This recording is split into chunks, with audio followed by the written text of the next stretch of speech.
এখন একটা cinema review করব। সিনেমাটার নাম আইডেন্টিটি। মালয়ালম সিনেমা। সিনেমাটা অনেকদিন আগেই রিলিজ করেছে, কিন্তু হিন্দিতে অ্যাভেলেবেল ছিল না। রিসেন্টলি ওটাকে হিন্দিতে আলাদা করে ডাব করে আবার রিলিজ করা হয়েছে ওটিটিতে, হলে নয়। সেই সিনেমাটা আমি দেখলাম। সিনেমাটা হচ্ছে একটা মার্ডার থ্রিলার, বা আপনি থ্রিলার বলতে পারেন, নর্মাল থ্রিলারও বলতে পারেন। সিনেমাটার অ্যাক্টিং করেছে ত্রিভেনু থমাস আর তৃষা কৃষ্ণন। এছাড়াও আরও অনেক অ্যাক্টর আছে। সিনেমাটার একটা বড় প্লাস পয়েন্ট হচ্ছে সিনেমাটার যে টুইস্টগুলো। সিনেমাটা 2 ঘন্টা 34 মিনিট কি 2 ঘন্টা 30 মিনিট এরকম, কিন্তু আপনাকে কোনো একটা জায়গাতেও বোর করবে না। এতগুলো পরপর টুইস্ট দিতে থাকবে যে আপনি কনফিউজ হয়ে যাবেন যে কখন টাইমটাও পার হয়ে গেল আর কে অ্যাকচুয়ালি নায়ক, কে অ্যাকচুয়ালি ভিলেন। সব কিছুর পেছনে অনেকগুলো টুইস্ট আছে, পরপর টুইস্ট আসতে থাকবে। আমি সবাইকে রেকমেন্ড করবো সিনেমাটা একবার দেখার। কিন্তু সিনেমাটা প্লিজ এটাও সঙ্গে বলবো যে সিনেমাটা একবারে দেখার চেষ্টা করবেন। বারবার করে থেকে থেকে দেখলে না, আপনি টুইস্টগুলো কোথাও একটা ভুলে যাবেন বা আপনার মনে একটু হালকা হয়ে যাবে। তাহলে আপনি সেই মজাটা পাবেন না, সেই অথেন্টিসিটিটা ফিল করতে পারবেন না। তৃতীয়ত, সিনেমাটার ভালো দিক হচ্ছে সিনেমাটার স্টোরিটা খুব ভালো। একদম নতুনত্ব একটু স্টোরি আছে, মোটামুটি ভালো লাগবে। স্ক্রিন প্লেটা ভালো, সমস্ত জায়গায় আপনাকে আটকে রাখে। তারা অ্যাক্টিং করেছে, অ্যাক্টিং খুব ভালো করেছে, দুর্দান্ত অ্যাক্টিং করেছে। মানে অ্যাক্টার যেটা ছিল তাদের ভালো, দুর্দান্ত অ্যাক্টার। তাদের থেকে তো কোনো সময় খারাপ অ্যাক্টিং আশাই করা যায় না। তো অ্যাক্টিং খুব ভালো হয়েছে। ব্যাকগ্রাউন্ড মিউজিক দুর্দান্ত।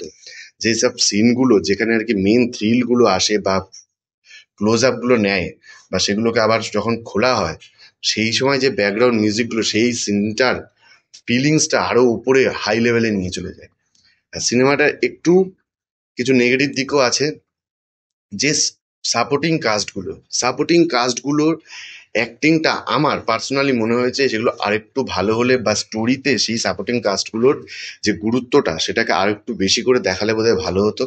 সেগুলোকে একদম ছোট ছোট করে দেখিয়ে চলে গেছে। সেগুলো কোনো স্ট্যাবলিশড হয়নি, খুব বেশি ভালোভাবে স্ট্যাবলিশড হয়নি। আর তৃষা কৃষ্ণনের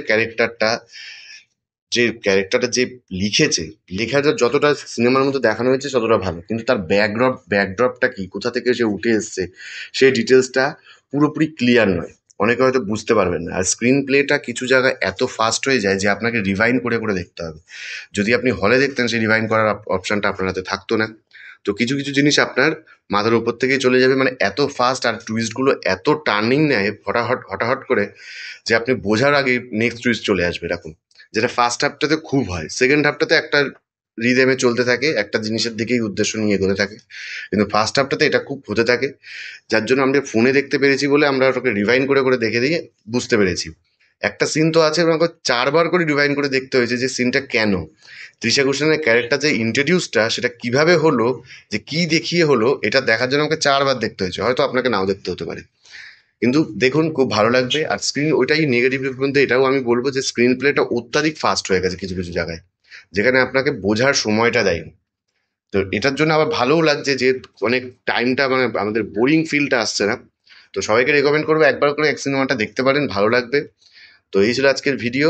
যদি ভালো লাগে লাইক করবেন, কিছু বলার থাকলে কমেন্ট করবেন। ধন্যবাদ।